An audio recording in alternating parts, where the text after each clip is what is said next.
As we were talking, Trish explained to me why she was retiring, and she said, the fundamental reason I'm retiring is that I care too much. I can't leave my work at the door, and if I don't retire, it's going to consume me. Hey, welcome to the Retirement Answer Man Show. My name is Roger Whitney. I am your host. I am excited you're here with me today. Now, if you're new to the show, this is the show dedicated to helping you not just survive retirement, but actually have the confidence, not just have the money, but have the confidence to rock retirement. And this was an actual conversation I had with Trish. It's that she had to retire in order to save herself so she could achieve things that she wanted for her and her husband. This is a sentiment that I have heard before. When a high performer is retiring, there's a lot of guilt underlying some of the feelings about that. Not guilt about usually leaving the company, but in this case with Trish, leaving her students. And she shared a lot of notes and things that students had created to show their appreciation for how much she's helped them. She feels an obligation to these kids. But also, if you work in a corporation, I've seen where people feel a little guilty because they feel like they're disappointing their teams. The team that they perhaps built and mentored, and they've been doing really cool things together.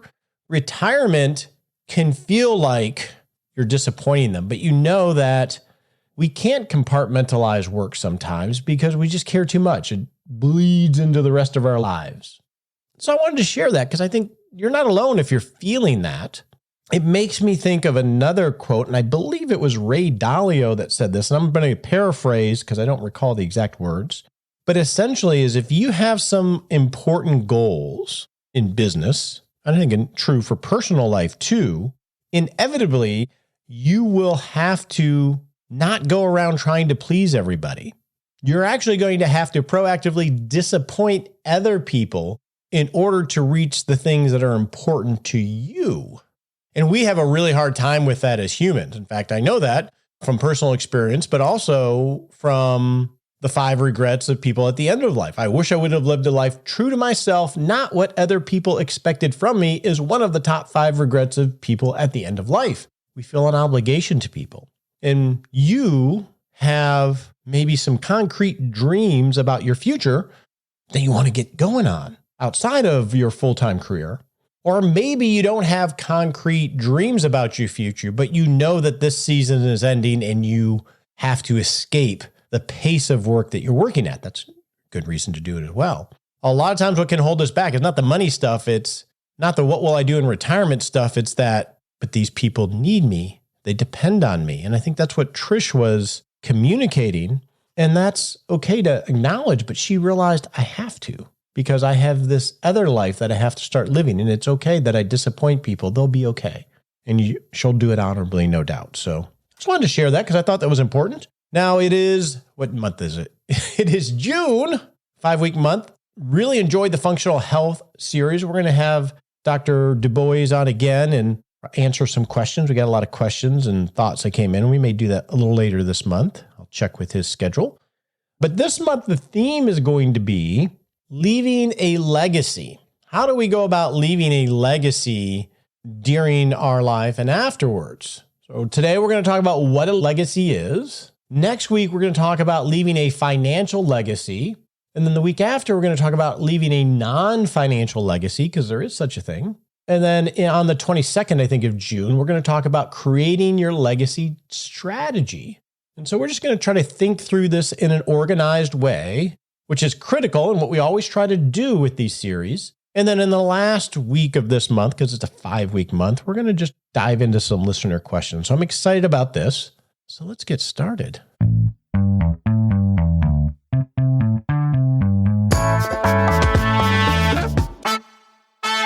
Today's show is sponsored by Boomer Benefits. They speak Medicare. Boomer Benefits is my subject matter expert in my practice that I use when a client has a Medicare decision to make.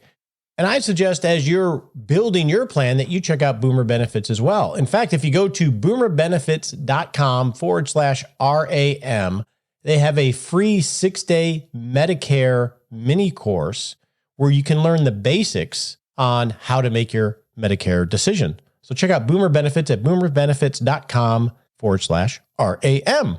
Now on with the show.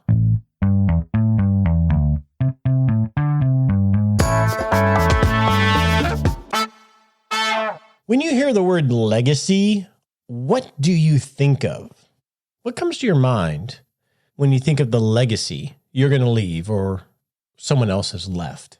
When my mom passed away when I was 23, I was in Texas. She had passed away. I was in Michigan. I was there when she passed and then moved back down to Texas because I was doing an internship to finish up my degree. And so I spent the last days of her life with her, and then ultimately flew back down and got going on my internship again. And then about, I'm going to guess 7-8 months later, I received an envelope from an attorney. Didn't know it was coming, opened it up, and in it was a check, a big letter, attorney type letter. They like to write lots of words, but ultimately there was a check in it for, I don't remember the exact amount, but it was like $14,000. And that was my inheritance from my mom passing. Is that a legacy? I guess that was property given down by will. I don't think of that as a legacy. I mean, it is a financial legacy. It is inheritance.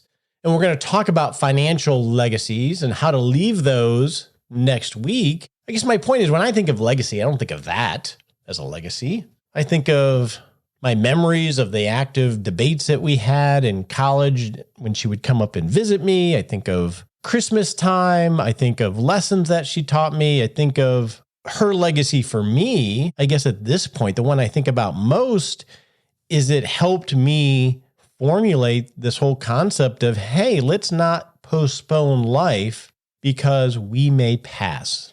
She died, and for those of you that didn't read my book or aren't familiar with this, she worked a lot. My mom worked a lot. She graduated law school when she was 40 and had 3 young kids and was going to law school and then worked a lot. And we would have these active debates about me being the young one. Carpe diem, mom, live for today. You're working too much. And her argument would, no, I'm building towards the future. I'm going to build towards retirement, delayed gratification. And so we had these active debates about these two things. And then ultimately she passed away when she was 48, the year I graduated college and I had moved to Texas.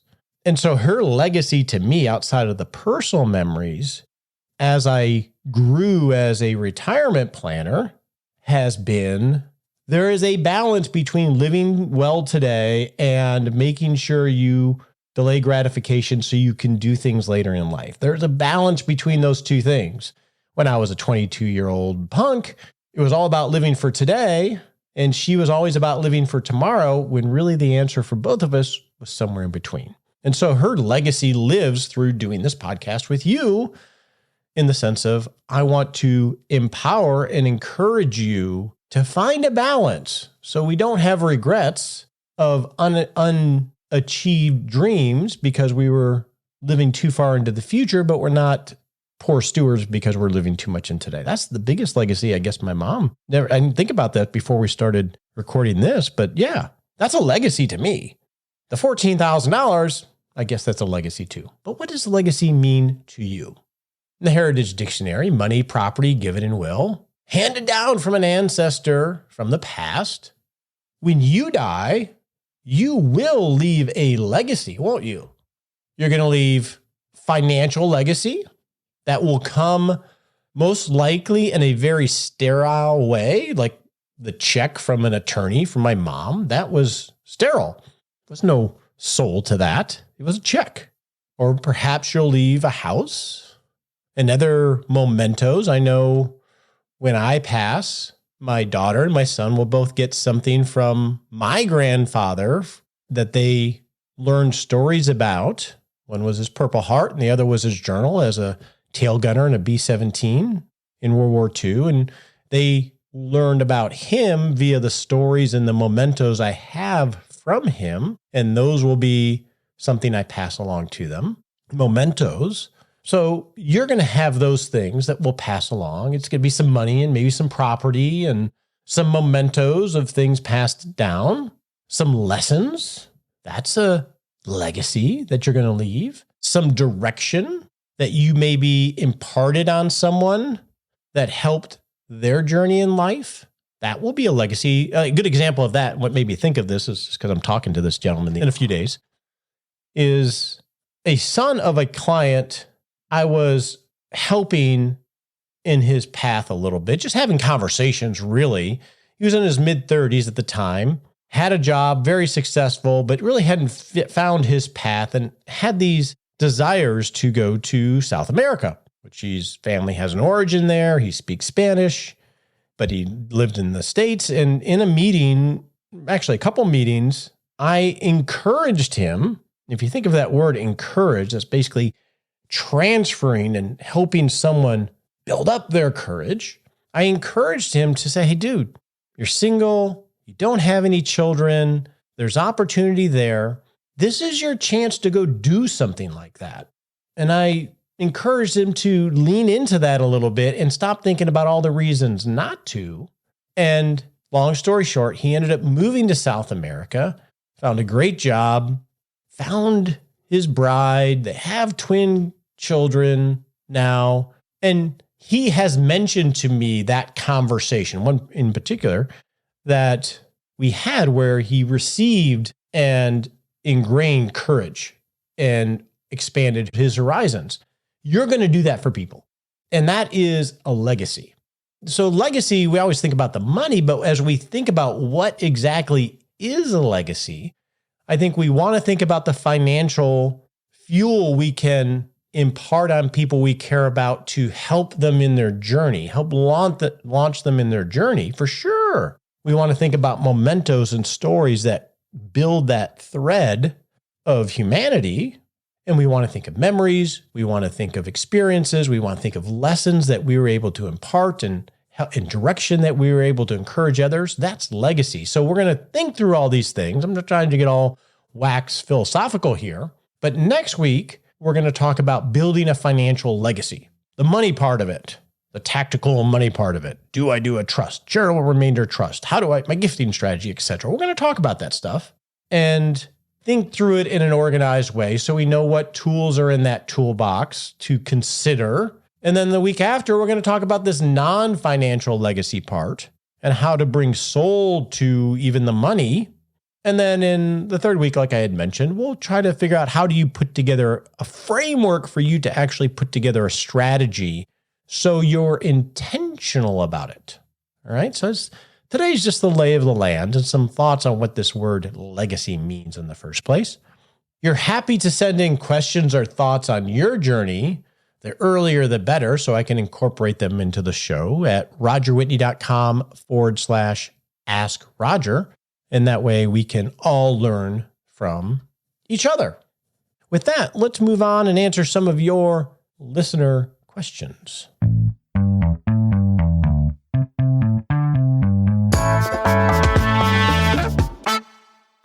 So now we're going to go into answering some of your listener questions. Before we do, I would like to encourage you to go to 6shotsaturday.com. And if you haven't already, sign up for our weekly email that I send out every Saturday morning. You're going to get it's an easy way for us anyway, to share with you links that we mention, a summary of the answers to questions. And this is where I share some tools that I'm using that I find interesting, some books that I'm reading, and things that I think might help you on your retirement journey. So go to 6shotsaturday.com and sign up for our email. We promise not to spam you. We promise not to sell your information. With that, let's get to answering some of your questions. Oh, snap. Before we do that, I forgot to share something.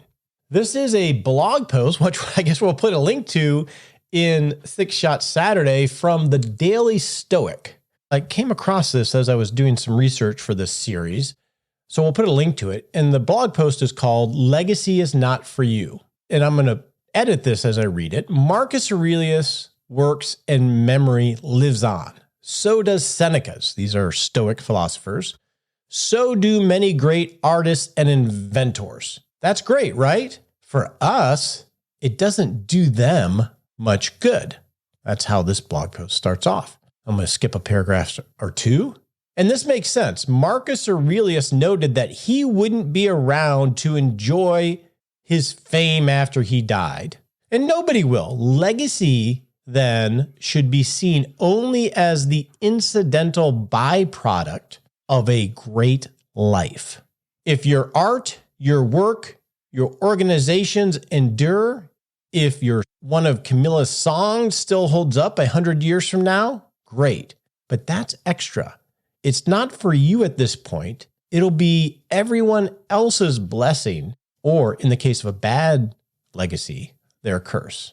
Only right now matters. The life you're living, that's the only monument that counts. Who you are in this moment, how you treat people, how you treat yourself, that is the real legacy. And it's passing you by as you read this. I like that, and I wanted to make sure I shared it with you. Okay, let's get on to some listener questions now. So our first question is actually a reply to a question that Wendy had about a month or so ago on whether she should save more or retire. And she gave some context to that and had a friend of the show, Tom, share some of his perspective. So let's play that. Hi, Roger.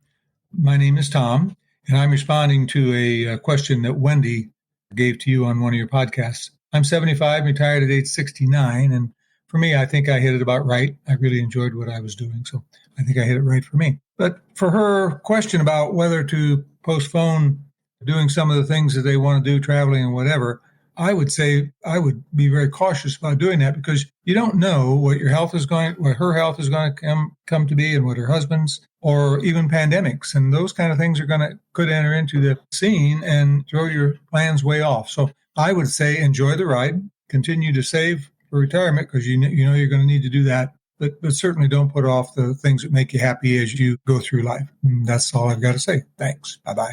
I want to share one more perspective on Wendy's question on whether or not to delay travel. And actually, that episode was actually 429. So if you go to rogerwhitney.com and you go to the podcast section, you can hear Wendy's question there. But Carol had another perspective that she wanted to share. Hi, Roger. This message is in response to Wendy's question about traveling earlier. My answer is a two-parter. I'm a retired bedside nurse for 40 years, worked with patients in an acute care setting, had many conversations, and everyone pretty much, when they encounter a health challenge, wishes they would have traveled when they were in better health. And sometimes by that time, it's too late. The other piece of it is I myself am 65, recently retired, but I've had 2 hip replacements. So when my husband and I choose travel plans, we are trying to do a little earlier what it takes more stamina to do, just because I do try to keep up with my exercising, but it's not the same as when I was 48, as you have said you are. So my answer to your question would be travel early and often and enjoy, because you never know. Enjoy the podcast. Take care, Wendy, and continued health to your husband and you. Thanks so much, Carol, for sharing your perspective. And I love getting the voice questions and messages, because it's a great way for us all to encourage each other. So thank you for that. All right, our next question is another voice question. Actually, this one is a question coming from Joel in regards to Roth conversion taxation.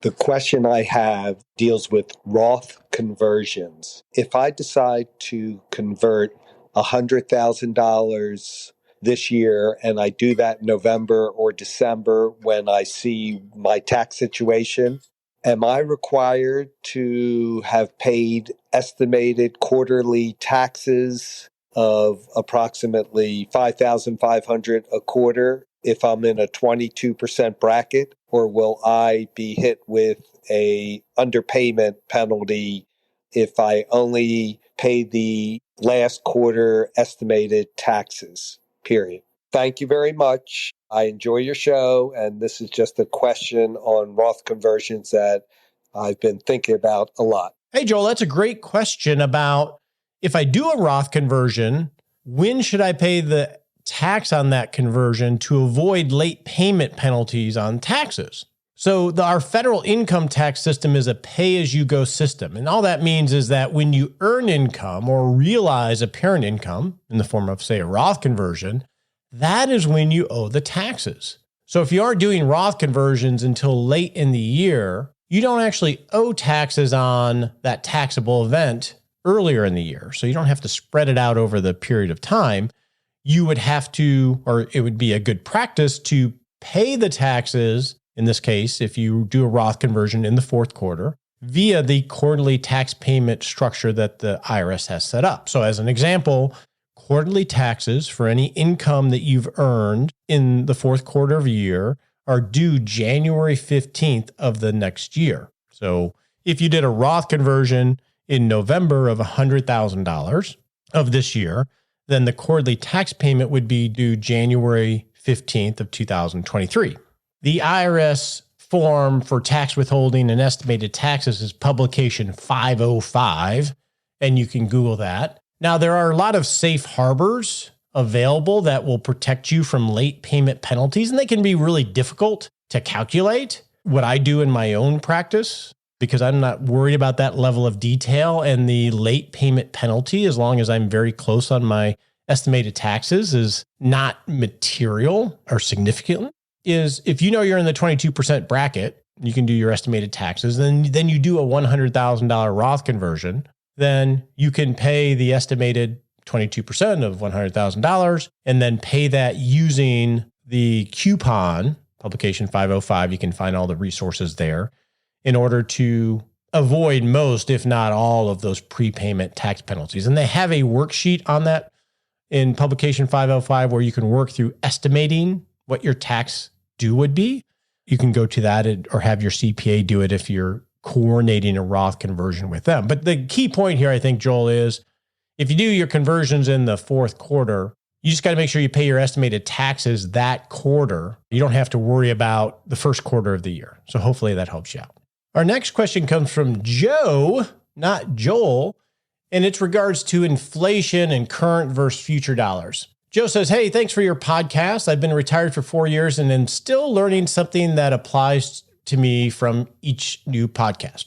That's awesome to hear, Joe. On inflation, I use a retirement planning model that gives me the option of running the projection over my planning horizon with the results shown in current dollars. I find the current dollar end of plan result easier to relate to than inflated dollars. What might I be missing by running my projections in current dollars? And so what Joe's referring to here, so we make sure we understand what we're talking about in terms of terms, when you are using financial planning software or any kind of calculator that has inflation involved in it, let's assume you're going to spend $100,000 a year. When you look at things in current dollars, it's going to keep it as current dollars. It's not going to keep building. That $100,000 will be your spending every single year when you're looking at the financial model. And that's more relatable because that's how we think. Whereas future dollars, they will apply inflation on what you're looking at, meaning that if you're spending $100,000 this year and you assume a 3% inflation, then next year's spending will be $103,000 and then so forth. And you'll see that in the projections. And so when Joe looks at his end of life value in current dollars, it's not going to be inflation adjusted dollars. And this is done for convenience sake. So when you're using these financial planning software packages, whether you're looking at current dollars or future dollars, internally, it's the same calculation. This is just done for convenience because our minds can grasp, some people grasp current dollars easier than others, and some people prefer looking at future dollars.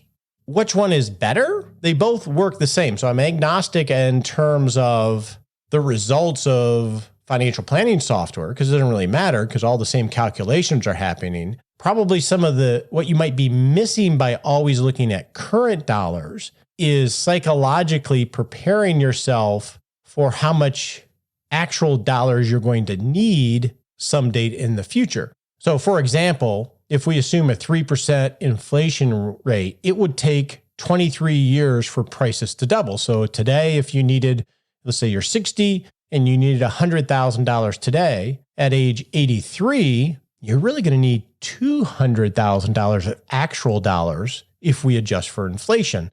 And if you're using a current dollar estimate, you won't see that as easily. So it's a little bit more qualitatively than quantitatively. So you might feel a little bit overconfident by comparing it to the actual balances in your account.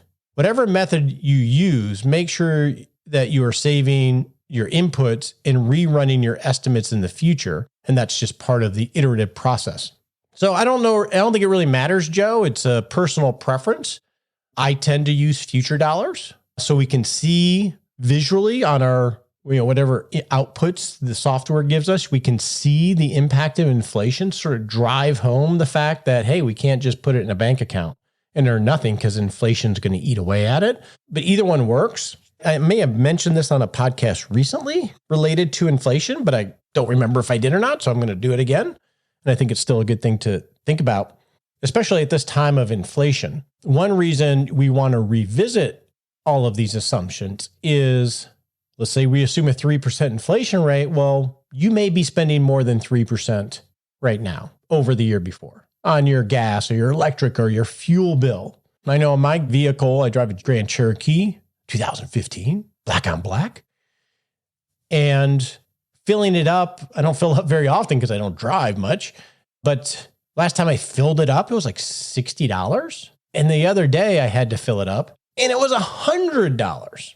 That's more than 3% from last year. And so rather than changing your assumptions, your inflation assumption, you want to revisit your spending assumptions and make some adjustments to the new reality. And so you'll pick up the increases in spending by readjusting these estimates. That's a better way of doing it than changing your inflation assumption, in my opinion. So hopefully that helps you, Joe. I think you can do it either way. Our next question comes from Joe. I don't think it's the same Joe, but hey, Joe, about his certified financial planner. So, hey, Roger, I look forward to your podcast and enjoy them on my morning walks on the boardwalk. So many investments in my portfolio have taken a hit this year. Yeah, no kidding, man. Me too. I retired in 2021 and have always managed my own investments, mostly because I'm too stubborn to pay a fee to have my portfolio managed. In hindsight, I recognize this may have been a costly move. However, I handed the reins over to a certified financial planner in January 2022.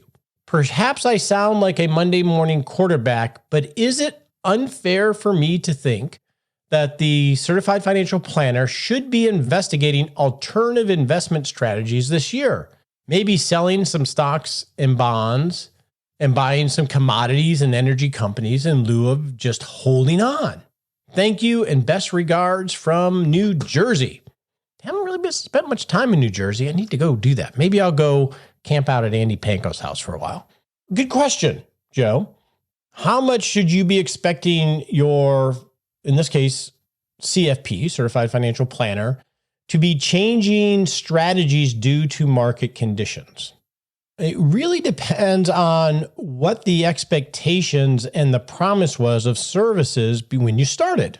So as an example, I can use myself as an example because I am practicing. We have a process. So we are actually, I'm a CFP, but we are retirement planners. That's all that we think about. And we have a process that we use to build feasible and resilient retirement plans, and then continually work on updating those and trying to optimize them. And part of that is building the pie cake structure. We, in our practice, working with our clients, have experienced the bad markets just like you have. So how much are we changing our investment, selling stocks and bonds and buying energy and commodities and things that you mentioned? Well, for us, we aren't. We don't do that because it's not part of our process and what we promise to deliver to clients. We aren't market timers. Now, that doesn't mean that we don't have clients that own real estate, or own commodities, or own some other non-stock and bond type of assets as part of their entire net worth. We definitely have a lot of them. But we did that as part of the process in a neutral environment where we made decisions based on the totality of their situation together, meaning me as practitioner and the client made decisions together based on a lot of different factors. And that got us to what our plan has been before the bear market. The fact that a bad market is happening should not change a strategy, and the tactics should not change materially either. It may present some opportunities, some risks that you have to deal with. We talked about that on our bad market action plan meetup last month. Now for you, should your CFP have been doing this for you? And is it unreasonable is really based, how you would know that is based on what did the two of you agree to as part of engaging each other?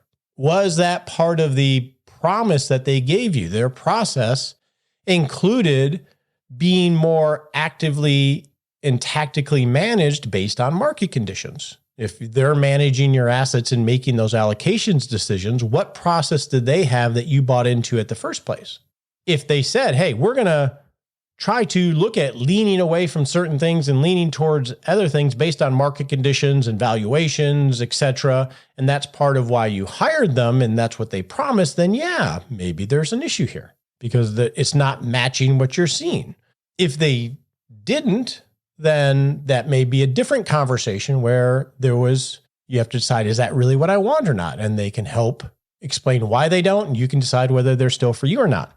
If it was unclear, which is probably the case, there wasn't clarity, and so there was mismatched expectations versus what they do, you thought you were getting an orange and really they're a tangerine, well, that's a different discussion.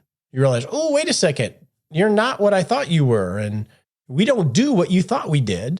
Then you want to make sure you fix that incongruency and get on the same page, because maybe you don't like tangerines and you really wanted an orange. So you got to go find yourself an orange and make sure you get that clarity up front.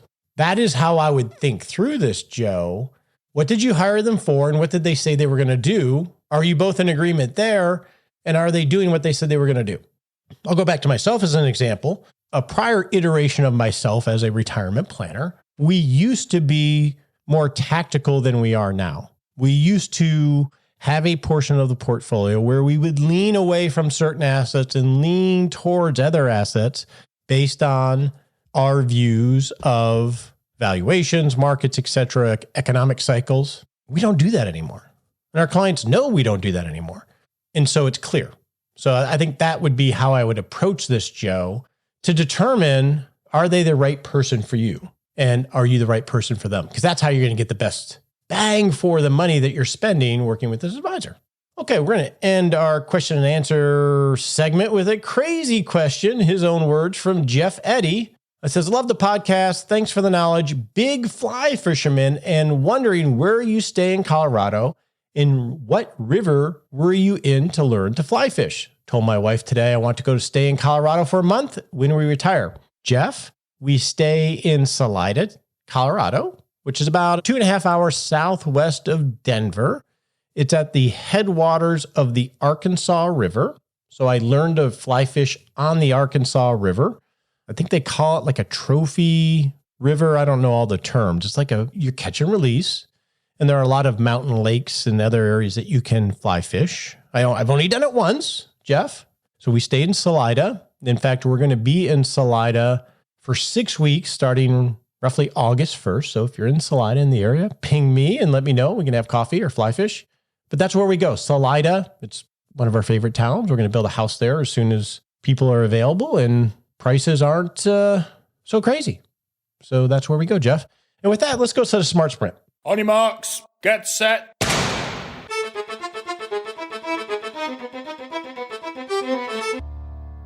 And we're off to set a little baby step you can take in the next 7 days to not just rock retirement, but rock life.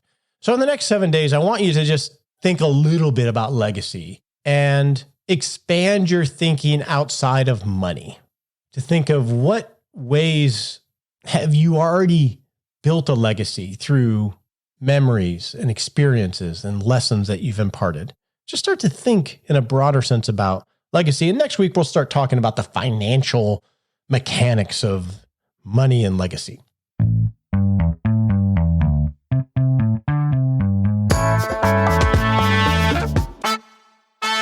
To end the show, I want to remind you about what today is.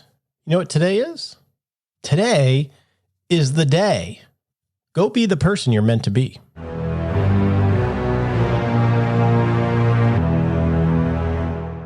Hey, it's time for that all-important disclaimer. We so appreciate you listening to the show and love your questions and love the teaching that we're able to provide here. And actually, it helps us too. But remember, you're not our clients. Not love it if you took advice from us on the show. We would not love it if you took advice from us on the show. Realize it's helpful in education. Talk to your legal advisor, your tax advisor, or your financial advisor before you make any decisions.